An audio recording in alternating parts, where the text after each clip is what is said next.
Welcome to Alive with Amanda. We're going to be talking about no-shows today and how to charge for them. So here's the thing about a no-show fee. It really doesn't matter what you do. Everybody I see across the board does this differently. You can charge your rate, you can charge a flat fee, or you could decide not to charge at all. And it really isn't going to matter because ultimately what ends up happening is mostly a reflection of your client versus you. So what I mean by that is there are just some clients and there are just some people who are going to no-show for sessions.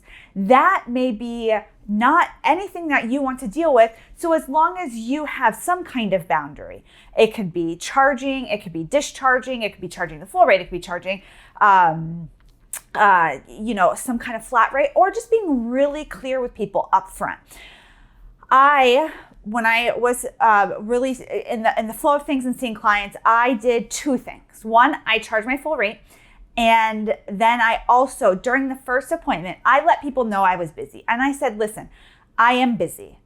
I need you to show up for your appointments. If you need to cancel, here's my policy. I do 24 hours. 48 hours is also very popular. And I said, I need to know because I can fill that spot. Like if I have people waiting or I have people like sometimes just wanting to get into a spot, I need you to let me know. You cannot no-show. And then some people will do, if you no-show once, they'll have a conversation. If you no-show twice, you'll say, listen, on 3 strikes and you're out of here kind of thing. And on the third time, they will discharge their client. I think it's just really important for you to decide what you're going to do because people are going to no-show and it's really probably not going to have that much to do with you as a clinician. Now, if people continuously no-show and you don't set boundaries, that might be something that you need to look into, talk about in supervision, or just explore what your boundaries look like with your clients. But I've no-showed to appointments, unfortunately, before. I always think about this sometimes when clients no-show. I had a doctor's appointment, it was a therapy appointment, and I thought I wrote down the address and I did not. And I called the office. I don't really know the circumstances, but they didn't answer right away. I kind of knew where I was. I kind of didn't know where I was, and I was lost. I knew I was kind of in the right spot, but I wasn't in the right spot. And I no-showed for that appointment because nobody called me after 15 minutes. I called, nobody answered. And my responsibility was I didn't write down, the exact location. And so there's all kinds of reasons, especially in first appointments, why people don't show up. A lot of people want to know how to, eliminate no-shows on first appointments, charging a fee, not charging a fee. There's a lot around that. I didn't ever really charge a fee for a first appointment. I do recognize that there is going to be a percentage of people who no-show on the first appointment. Again, maybe they're not ready. Maybe they got lost. Maybe they got scared. Maybe they just decided they want to avoid conflict altogether. And they're like, I'm not calling this, new therapist to cancel. So there's so many reasons why people cancel. So you have to just decide, again, your 3 options.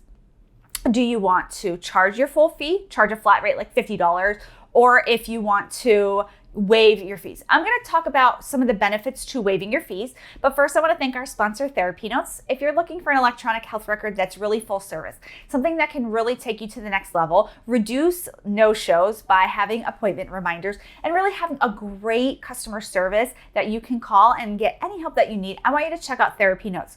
One cool option as well is that they have a free telehealth portal. So you can do all of your telehealth directly through TherapyNotes. You can take payment there. You can have your clients fill out their paperwork. It's so simple. It's so great. I want you to check out TherapyNotes. There are a lot of people who don't charge no-show fees and they just have conversations with their clients and they say, listen, it's I need you to show up. You've committed to being here. These are sacred spots. Whatever languaging you decide to use with your clients, it's going to really be dependent on the kind of practice that you have. But ultimately, I think that charging a fee is fine. But really the way to reduce no-shows is to have conversations with your clients. I text my clients because sometimes they'll be like, oh my gosh, I got caught up at work. And if it's been 15 minutes, right? And they may jump on, they may reschedule, or if they're just a no-show, I call them because they could be sick, especially now during the pandemic. there could be all kinds of things that happen. So I don't want to just assume that people are no-showing and that's it, And I don't always want to be punitive. I don't want to be like, well, you owe me the $50, you owe me the $100, or whatever it is. I really want to understand what happened first, and then have a conversation with my clients like, hey, listen, these are why this is my fees, this is why I do it this way. And I never want anybody to, have an argument over no-show fees or late cancellation fees.